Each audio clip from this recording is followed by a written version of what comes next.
If you take a look at the Kalam, there's a number of terms in there that I would argue are not so clearly defined that they avoid equivocation. For example, what does begins to exist mean? Within our local presentation of the universe, it could be argued that nothing begins to exist, that everything within the universe is merely matter and energy transposing, taking different forms and shapes. That while at some point it's true, Matt Dillahunty did not exist, everything that makes me has existed prior to me. And that the only real things that like could exist that didn't exist is in fusion in a star, where you take atoms and essentially fuse them together to make new elements. And yet still that was from the constituent parts. And so everything could be reducible to the singularity, etc. So what does it mean to say that something begins to exist? All right. So what do you want to say here, Josh, with this first part on beginning to exist?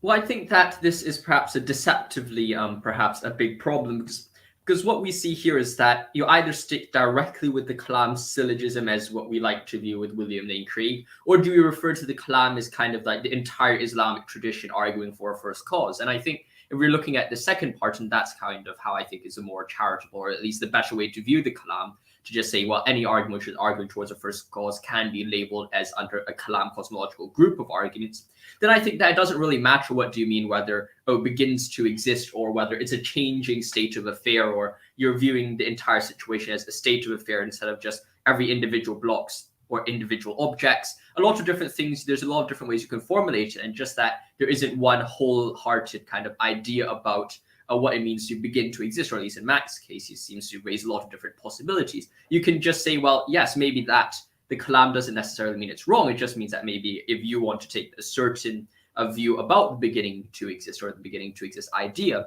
then you can have a Kalam cosmological argument formulation for that, and doesn't necessarily defeat the Kalam cosmological argument. I think that's helpful knowing there's different kinds of PSRs that can adapt to different kinds of situations. But I just want to say, like, here, my point is just that, like, Matt kind of explains himself, in my opinion, what, like, begins to exist means, because he talks about how maybe you want to say, like, the matter energy that makes up Matt Dillahunty previously existed. But obviously, when he formed, or at the moment of, like, whatever you want to say, like, personhood is, like, something new comes out, and it's Matt Dillahunty. Like, Matt's not going to say, I've just existed from eternity past, and my atoms are just continuously get rearranged. So there's definitely something different here. I think we can tell when something begins to exist, and it's something intuitively obvious, because we can just, like Matt describes it himself, like we kind of just know this.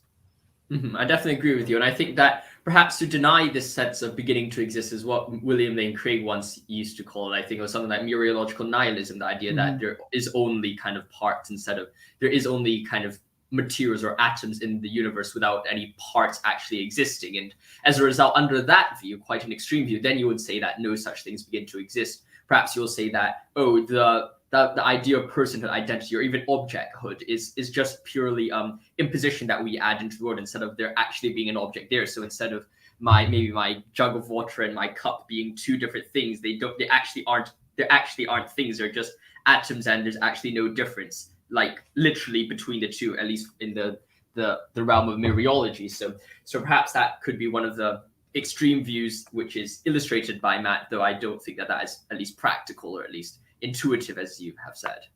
Yeah, that's good. It's in his discussion with Cosmic Skeptic, William Lane Craig, where he talks about that, because it's like, if nothing begins to exist, then Matt Dillahunty doesn't actually exist. If nothing begins to exist, unless you want to say that Matt Dillahunty's just like always existed, and the same for like me and you and everyone else, which has like serious like potential moral consequences. So yeah, that's my take. Definitely agree with you on that.